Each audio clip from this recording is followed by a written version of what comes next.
Assalamualaikum warahmatullahi wabarakatuh. Kami dari kelompok 3 akan mempresentasikan tentang konsep pengembangan ide dan kreativitas yang disusun oleh yang pertama saya sebagai moderator dengan nama Muhammad Dr. Wildan, NIM 200301171. Next. Dan saya Syatirotul Ataf dengan NIM 200301194. Dan saya Jumrotus Soleha, NIM 200301183. Saya Alfira Dalina dengan NIM 2301179. Saya Sakira Pandinata dengan NIM 200301177. Yang pertama, pengertian ide bisnis dan kreativitas. Ide bisnis adalah respon seseorang, banyak orang, atau suatu organisasi untuk memecahkan masalah yang teridentifikasi atau untuk memenuhi kebutuhan di suatu lingkungan, pasar, atau masyarakat. Ide dapat menjadi peluang apabila wirausahawan bersedia melakukan evaluasi terhadap peluang secara terus-menerus melalui penciptaan suatu yang baru dan berbeda. Mengamati peluang, menganalisis proses secara mendalam, dan memperhitungkan resiko yang mungkin terjadi. Kreativitas dan keinovasian merupakan inti dari rahasia kewirausahaan. Kreativitas adalah berpikir sesuatu yang baru dan berbeda. Oleh sebab itu, hakikat kewirausahaan adalah kemampuan berpikir sesuatu yang baru dan berbeda. Cara mengubah ide menjadi peluang. 1. Ide dapat digerakkan secara internal melalui perubahan cara-cara atau metode yang lebih baik untuk melayani dan memuaskan pelanggan dalam memenuhi kebutuhannya. Yang kedua, ide dapat dihasilkan dalam bentuk produk dan jasa baru. Yang ketiga, ide dapat dihasilkan dalam bentuk modifikasi pekerjaan yang dilakukan atau cara melakukan suatu pekerjaan. Ide dapat menjadi peluang apabila wirausahawan bersedia melakukan evaluasi terhadap peluang secara terus-menerus melalui penciptaan sesuatu yang baru dan berbeda. Yang kedua, mengembangkan ide dan kreativitas dalam bisnis. 1. Menyusun strategi. Suatu wirausaha harus memiliki strategi yang baik agar dapat bersaing dalam bisnis. 2. Identifikasi kapabilitas. Dalam berwirausaha, kita harus menganalisis lingkungan eksternal kita agar dapat mempertimbangkan pengaruh luar saat mengembangkan strategi untuk bisnis kita.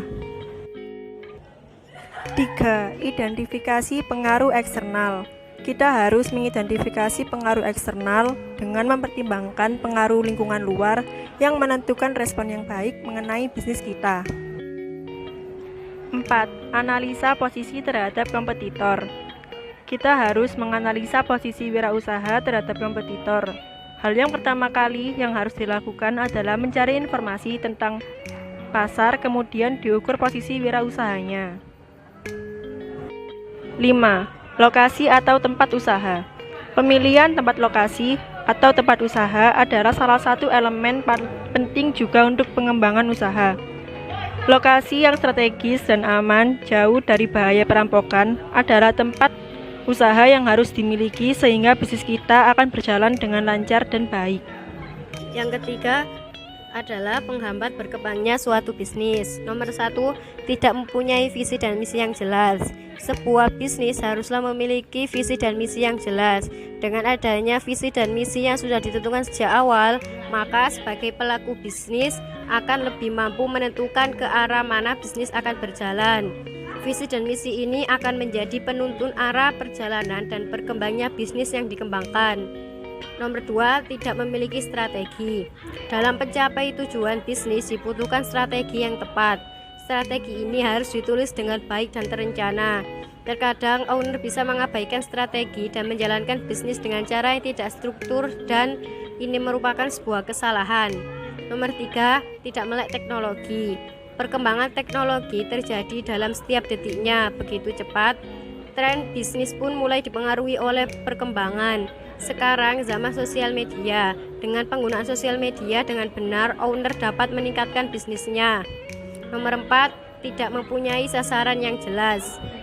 Bisnis yang dikembangkan haruslah mempunyai target dan sasaran yang jelas.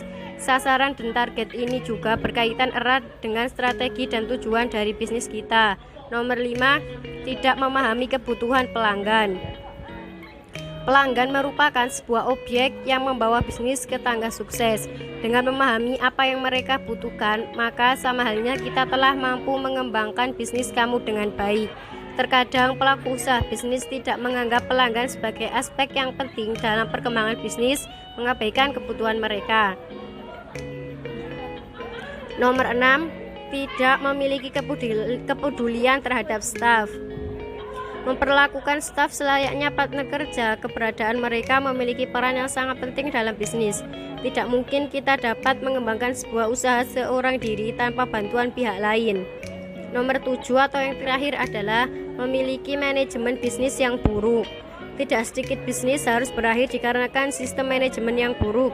Ketidakmampuan dalam memanage bisnis ini merupakan hal yang sangat fatal. Sebagai owner, kita harus membangun sebuah usaha dengan manajemen yang baik untuk mendapatkan hasil yang baik pula. Pengembangan kreativitas pada saat ini dengan tingginya tingkat persaingan global dan kuatnya daya saing lewat keunggulan creativity and entrepreneurship, maka masalah manajemen creativity telah menjadi topik yang sangat dominan sebagai bahan bahasan di dunia bisnis internasional saat ini. Untuk mempelajari tentang kreativitas adalah lebih mudah jika mempelajari pengalaman organisasi tertentu dengan memahami apa yang memudahkan atau mempersulit berkembangnya kreativitas tersebut. Oleh karena itu, langkah awal untuk memahami bagaimana suatu kreativitas itu berkembang dengan baik dan mempelajari mengapa dan bagaimana suatu kreativitas tersebut tidak berkembang.